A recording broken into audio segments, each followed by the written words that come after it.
ఇక్కడికి విచ్చేసినటువంటి బోడే రామచంద్రయ్య గారికి ఒక్కసారి గట్టిగా క్లాప్స్ అవ్వండి. కృష్ణం వందే జగద్గురు. ఉదయగిరి యాదవ చైతన్య నిర్మాణ కార్యక్రమానికి శంకుస్థాపన జరుగుతున్న కార్యక్రమానికి ఇక్కడ విచ్చేసిన పెద్దలకు, అక్కచెల్లెళ్లకు, అన్నదమ్ములకు, యువతకు ప్రతి ఒక్కరికి పేరు పేరున హృదయపూర్వక నమస్కారాలు తెలియజేస్తున్నాను. చాలా ఆనందంగా ఉంది. ఇక్కడ మారుమూల ప్రాంతంలో ఇంత పెద్ద ఎత్తున ఒక చైతన్య కార్యక్రమం జరగడము, దాని నిర్మాణానికి ఈరోజు శంకుస్థాపన జరగడము, ఈ కార్యక్రమానికి నేను ఇక్కడ వచ్చినందుకు చాలా ఆనందంగా ఉంది. ఆంధ్రప్రదేశ్ రాష్ట్రం ఏర్పడి 10 సంవత్సరాలైనా ఇప్పటి వరకు రాష్ట్రానికి రాజధాని నిర్మాణం అయితే జరగలేదు. కానీ ఈ ప్రాంతంలో ఒక యాదవ సామాజిక వర్గానికి సంబంధించిన చైతన్య వేదిక నిర్మాణానికి ఈరోజు ఇక్కడ శంకుస్థాపన జరగడం చాలా ఆనందంగా ఉంది.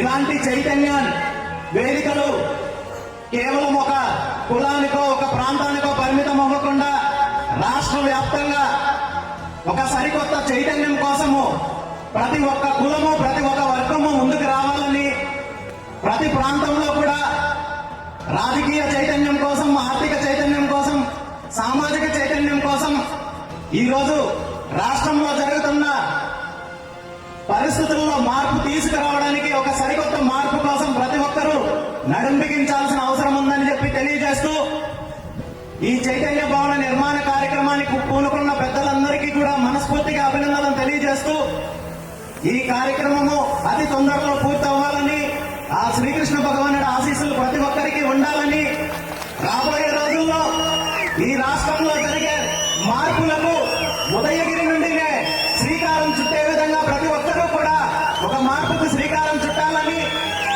ఎందుకంటే ఉదయగిరి ప్రాంతంలో కేవలం యాదవులు మాత్రమే కాదు, బీసీ వర్గాలు చాలా అత్యధికంగా ఉన్న వర్గాల్లో చైతన్యం తీసుకొని వచ్చి ఒక సరికొత్త మార్పుకి, ఒక విప్లవాత్మకమైన మార్పుకి శ్రీకారం చుడతారని ఆశిస్తూ, మరొకసారి ఈ కార్యక్రమానికి పొందుకున్న ప్రతి ఒక్కరికి, ఈ కార్యక్రమానికి సహకరిస్తున్న ప్రతి ఒక్కరికి కూడా మనస్ఫూర్తిగా అభినందనలు తెలియజేస్తూ, ఈ కార్యక్రమానికి నన్ను ఆహ్వానించిన పెద్దలందరికీ కూడా మనస్ఫూర్తిగా ధన్యవాదాలు తెలియజేస్తూ సెలవు తీసుకుంటున్నాను. Thank you very much. Thank you sir. Thank you.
ఎరగొట్టు చెరుకు రైతన్న గుర్తుకు మన భవితను కాపాడగా వచ్చింది ముందుకు.